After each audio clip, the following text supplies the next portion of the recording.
India cannot expect anything good from Yunus regime.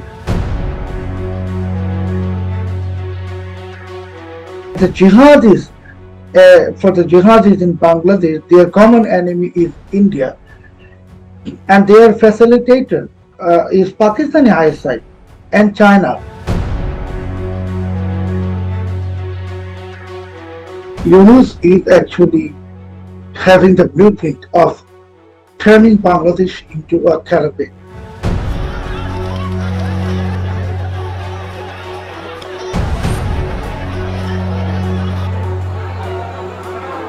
They're attacking the religious and ethnic minorities in this country. You and I, both of us know, they're attacking secular individuals, they're attacking anyone.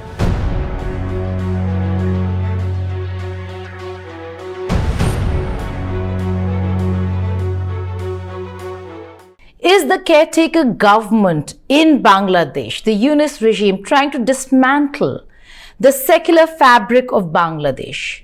What is really happening on the ground? There are various reports that are coming in on the people in Bangladesh, political parties in Bangladesh, who have now avowed to really bring in fundamentalist Islam in the country. A country that was known to be secular, inclusive, now might be looking at a future where Sharia law very strictly could be imposed on Bangladesh.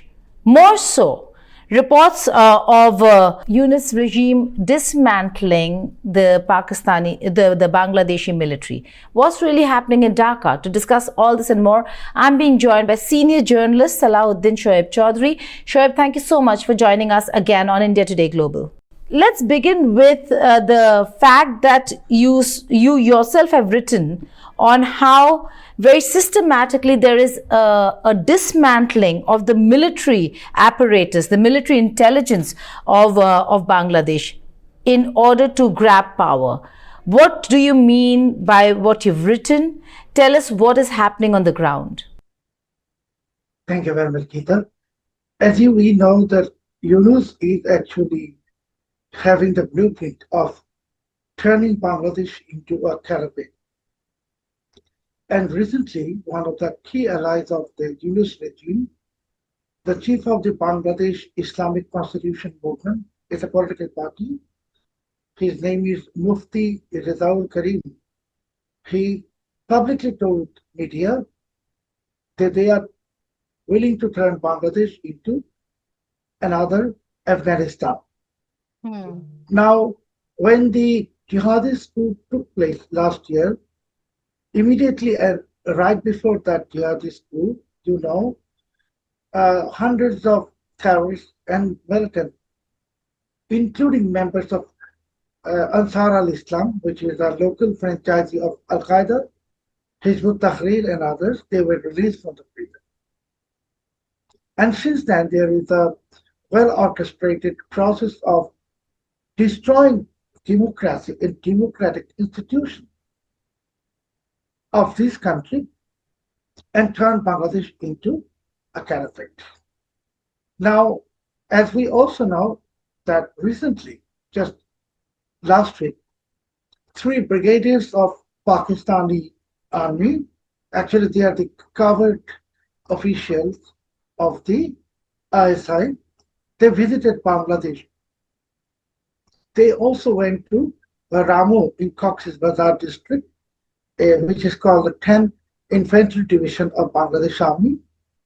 And during their visit, they met members of Arkan Rohingya Salvation Army, ARSA, also some of the members of the Manipur-based insurgency groups.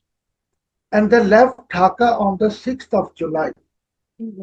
And just in 24 hours, actually 48 hours, I'm sorry, in just 48 hours of their departure from Bangladesh, the Anti-Corruption Commission in Bangladesh, they blocked the bank account of the Directorate General of Forces Intelligence, DGFI. Okay. Why? Because this DGFI is the apex intelligence agency of this country, specialized in fighting terrorism and militancy. Now, for Pakistani ISI, or the dreamers or facilitators of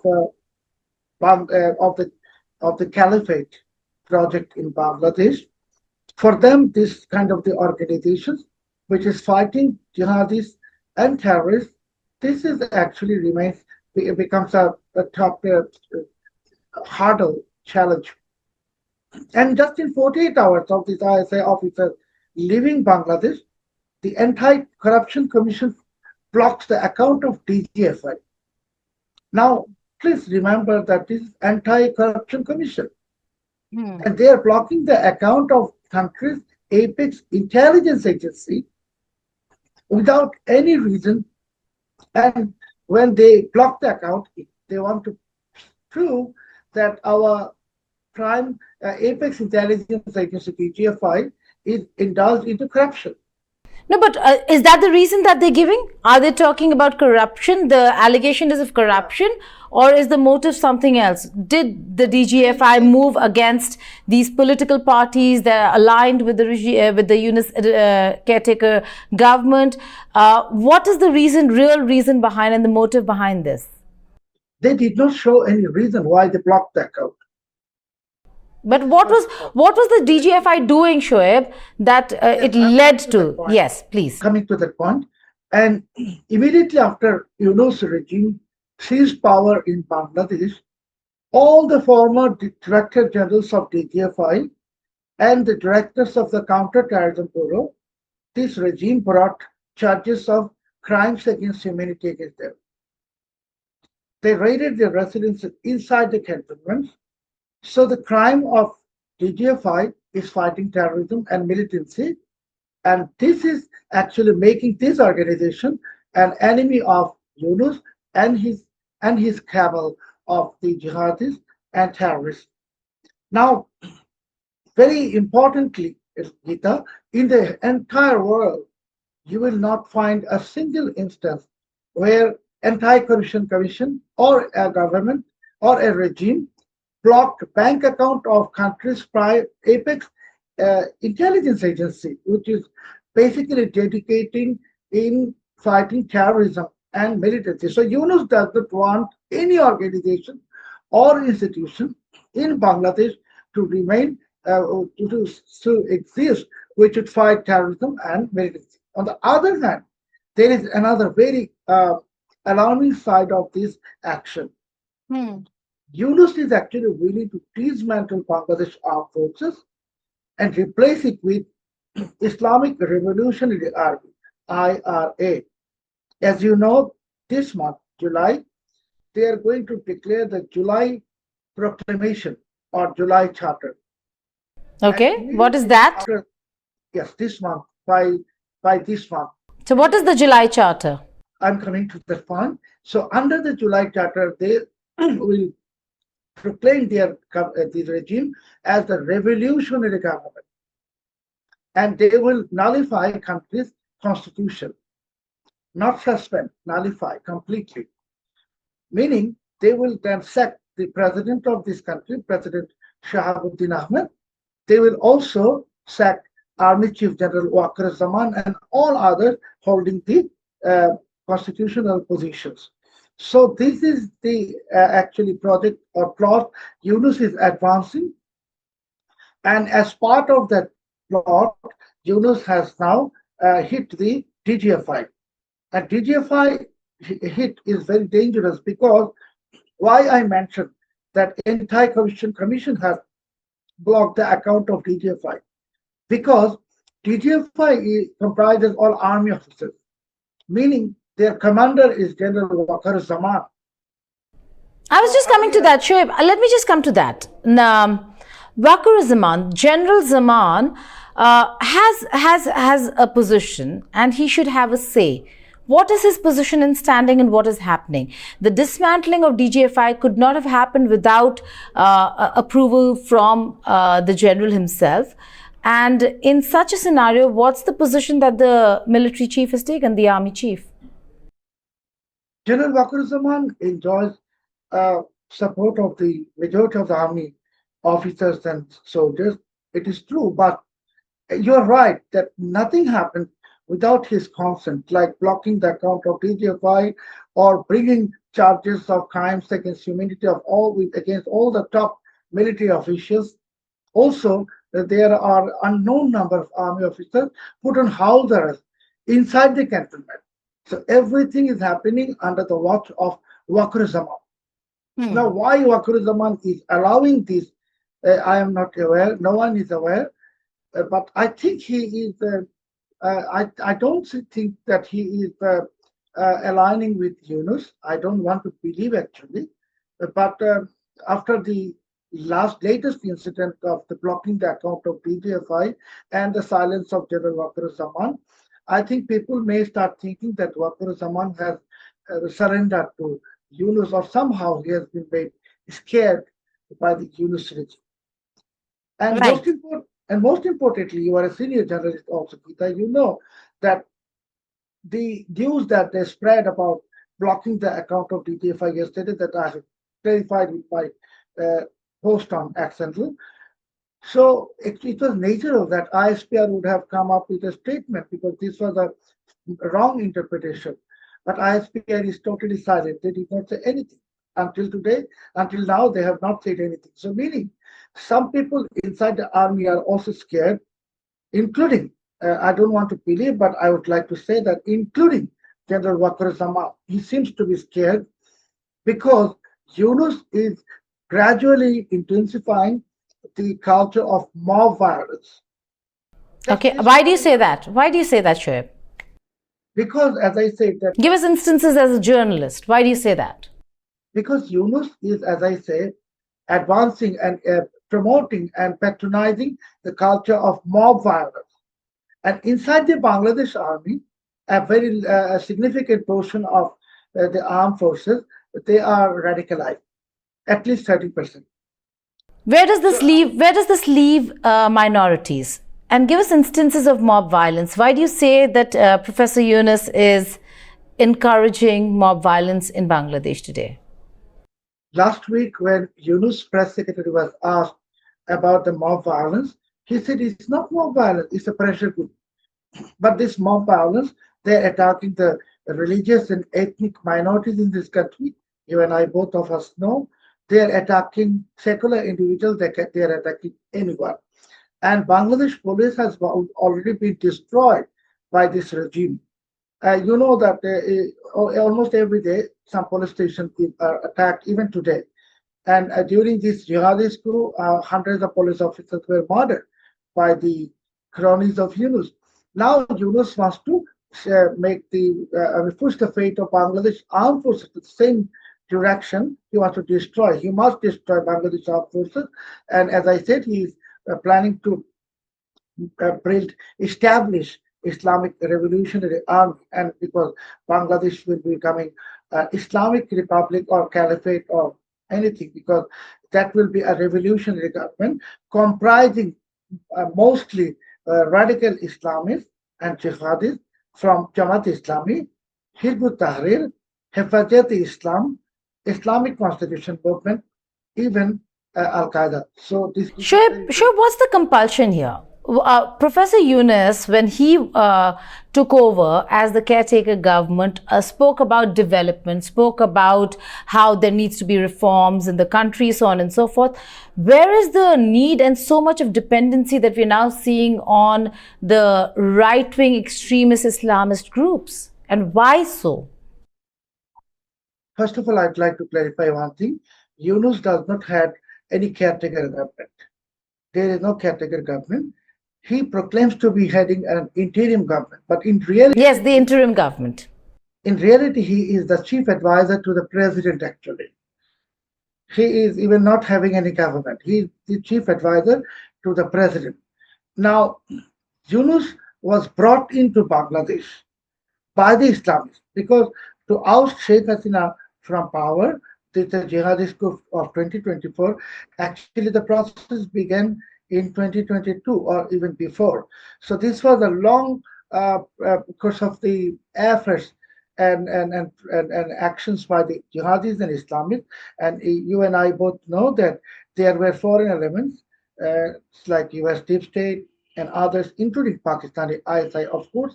And now we also can see that clearly that China was also behind the yes, last year's jihadi school. So now people, if you are talking about people, Bengalis, people of this country, they are somehow like the uh, hostage. We are people. We are civilians. Civilians are unarmed. We don't have weapons, but the jihadis and Islamists, they have lots of weapons, explosives, and most importantly, they are arrogant. They want to destroy the country, but we don't have an intention of destroying the country. So the entire country is held hostage, and the only hope that for us was our armed forces, and unfortunately they are not acting. So I think silently General Wakar Zaman is also letting Bangladesh become a caliphate. That's a very, very interesting point you make out there, Shoaib. I'll come back to that. But before that, the Islamist group Jamaat-Char Monai, which is the group that has come out with the statement by Mufti Faisal Karim, where he said that if the government is formed, then there will be Sharia law. How concerned are you about your country that it could very well turn into a very extreme, radical Islamic nation going the Afghanistan way? Yes, I just mentioned. I told you that the cronies of Yunus, they're publicly saying that they want to turn Bangladesh into another Afghanistan. And Yunus, although despite his previous affiliations with the LGBTQ movement, etc., but Yunus is like he is a mercenary of the foreign forces. He is serving the purpose of his employers, and at the same time, he, along with these Islamists and jihadis, they are not only pushing Bangladesh towards the dark era of a caliphate, at the same time, they are looting the country.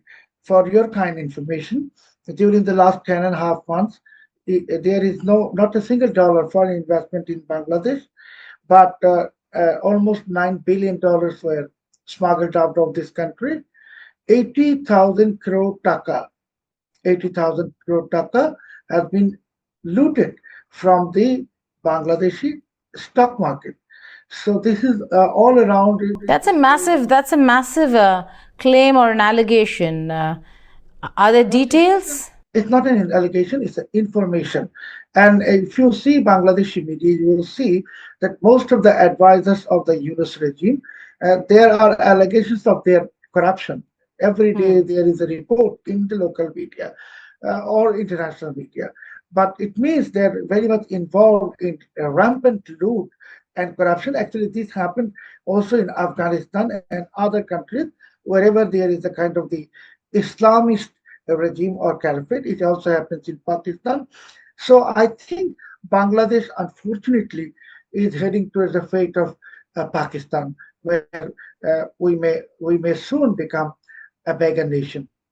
Okay.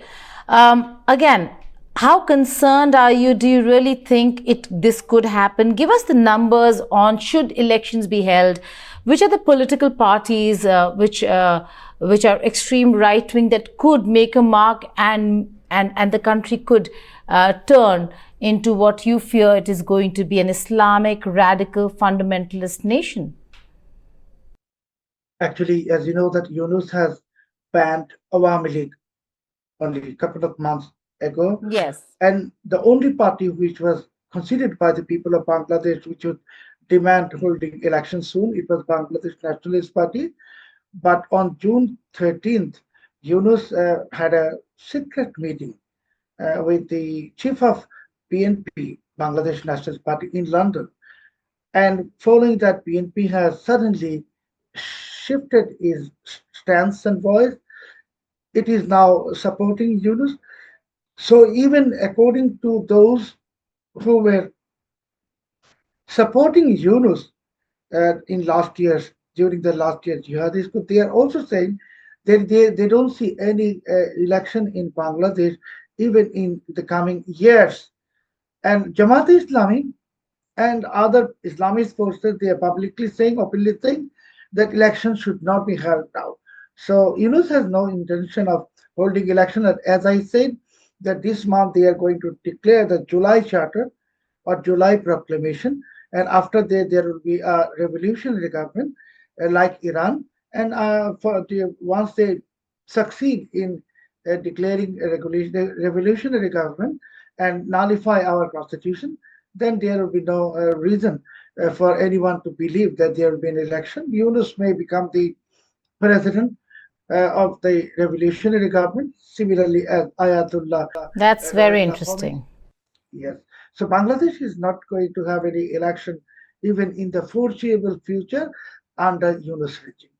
Tell me something. How are you looking at what the international community has done and not done, Shoaib? Because once Trump came to power, for all the other things that he's doing, at least for Bangladesh, it seemed like people like you and many others heaved a sigh of relief, because it was the Biden administration that worked so hard to remove Sheikh Hasina from her seat. And then you had Trump administration that came, and Trump actually said that what is happening in Bangladesh is wrong.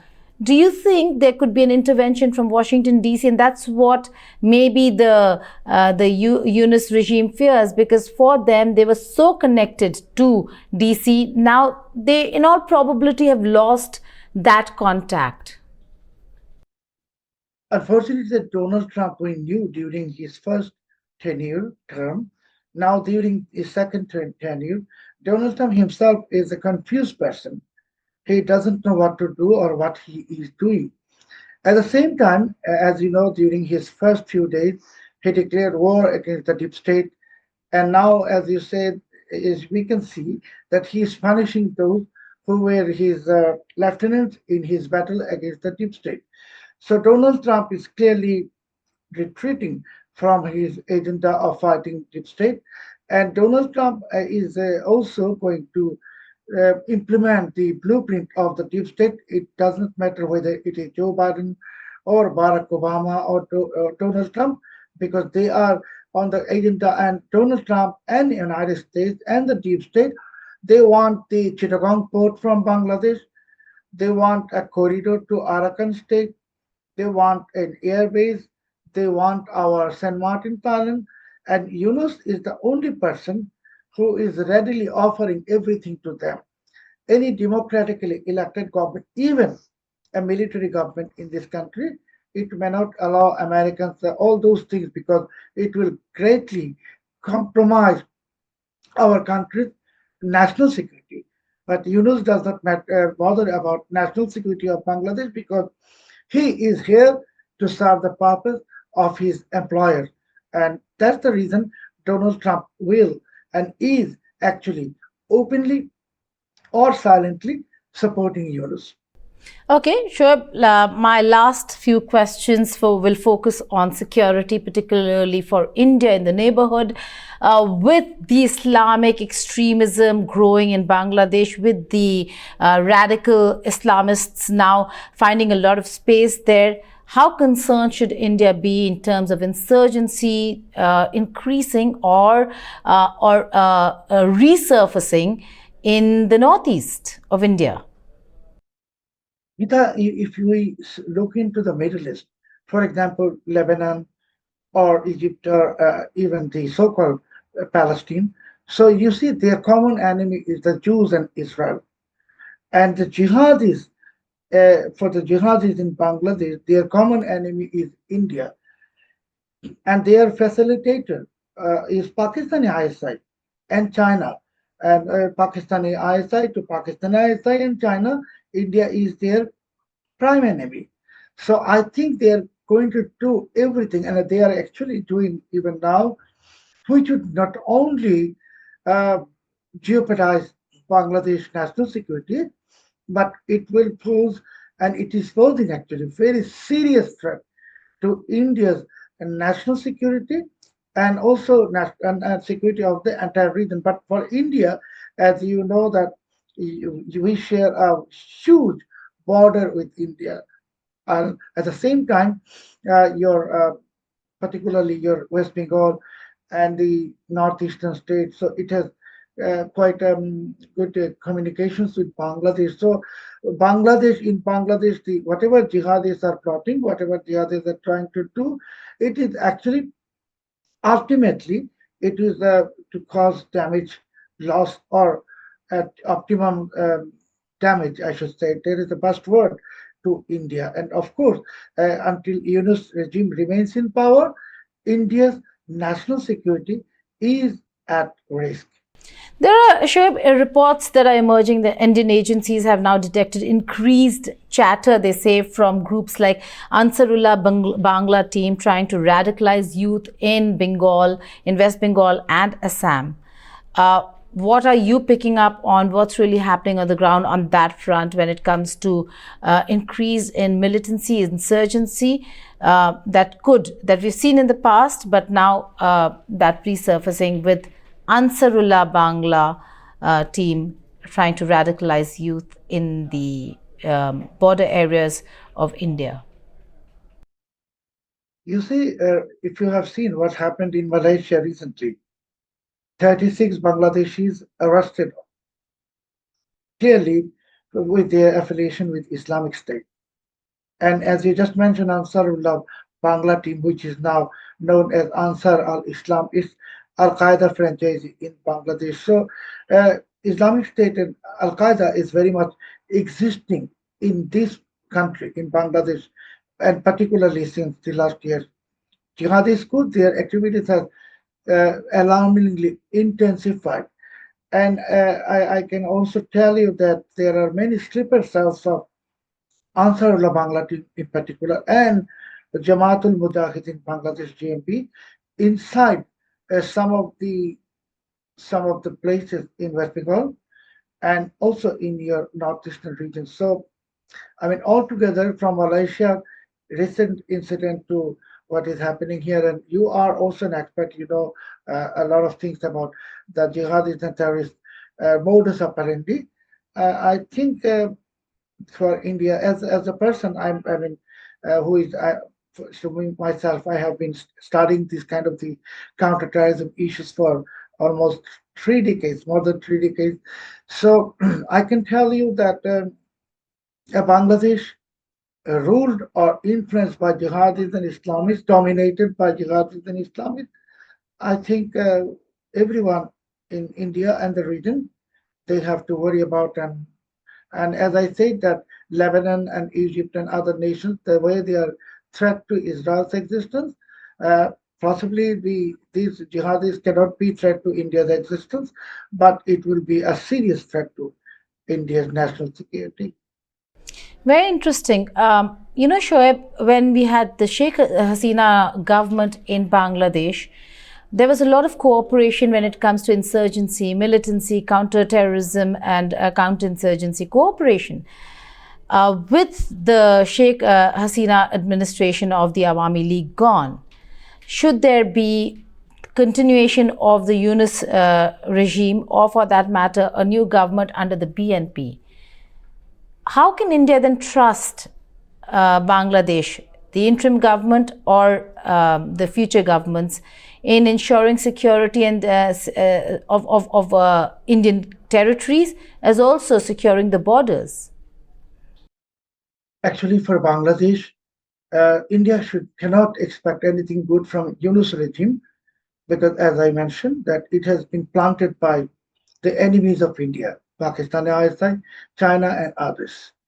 So, for the sake of regional peace and peace in this part of the world, and as you mentioned, the continuation of the counterterrorism efforts between Bangladesh and India, it is very much essential that we have a democratically elected government at the earliest.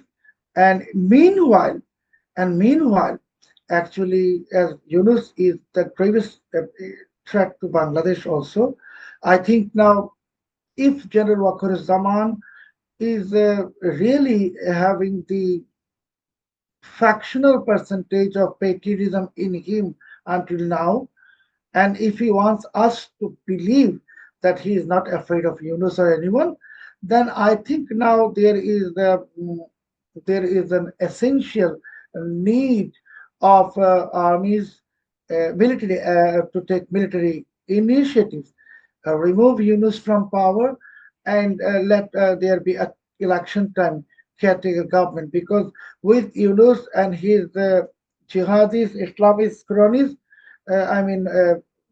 Bangladesh is journeying towards the dark hole. So the only scope here, democratically elected government, or before that, election time government, what we call caretaker government, which is allowed by the constitution of Bangladesh. It should be done, and Yunus and his entire gang should be removed as soon as possible. Right. My final question to you, Shoaib. How did these fringe elements, fringe groups like the Jamaat-Char Monai become mainstream in Bangladesh? They are, first of all, you are aware that in Bangladesh, the so-called vote bank of these Islamist parties is only 5%. 95% belong to Awami League, BNP, and other rightist and leftist political forces, but not jihadist or Islamic. Islamists altogether, they have only 5%. 95% are the people like me and us. So I think we are worried. We are definitely very much worried. And also, you are a journalist. I want to share with you something, that there are cases against 266 journalists until today by this Yunus regime, and out of these 266, 250 they are facing murder cases. So it's a culture of absolute fear, atmosphere of and persecution. Yes, absolute fear. And Yunus is continuously branding everyone, every journalist who is telling the truth, as disinformation peddler or fake news peddler, whatever. He is seeking help from Facebook and United Nations to fight disinformation. So, as I said, the only way out is actions by our armed forces as soon as possible, because we should not expect anything from the so-called international community. And as to India, we know that India is not going to interfere or intervene into any country's domestic affairs. It will not. But India is looking for a good neighborship with everyone, with including Bangladesh. But unfortunately for India, it is impossible to accommodate Yunus regime, because it is filled with anti-India agenda. So I can only tell you that by August this year, by next month, either Yunus remains in power eternally by declaring his government as revolutionary government, or Bangladesh is liberated from the evil clutches of these jihadis and Islamic and foreign mercenaries. Now we have to wait and see if the Army Chief General Zaman and other senior members, officials of our armed forces, they have the courage to show their patriotism to this nation, commitment to this nation, or they are also going to somehow surrender to the red eyes of these foreign mercenaries. Well, Shoaib, I see you have shown all the courage. You've been quite fearless in what you've been saying. How are you staying and remaining safe in Dhaka? There is a saying that when a journalist tells the truth, he or she becomes dangerous to the regime. And how I'm staying? Yes, because Yunus is trying to somehow put me into trouble, because you possibly know that Yunus himself published 2 posts against me on his official X handle. But he cannot touch me, because I have no record of corruption or anything, and possibly some other reasons there are that I don't want to mention here now. But mention them, Shoaib. You've spoken about it very openly in the past as well.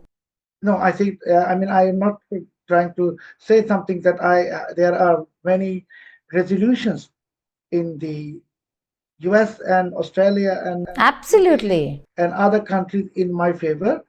And at the same time, I mean, Yunus knows that if he touches me, he will have consequences.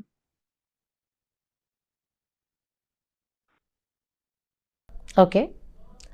If he touches you, he'll have to face consequences.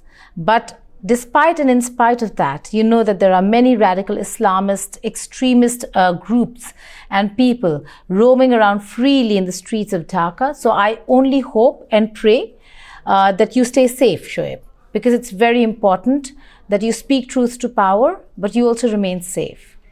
Thank you so much for joining us, Salah Uddin. Thank you so much for giving me the opportunity of appearing on your prestigious channel, and my very best wishes and profound regards to all of your audiences.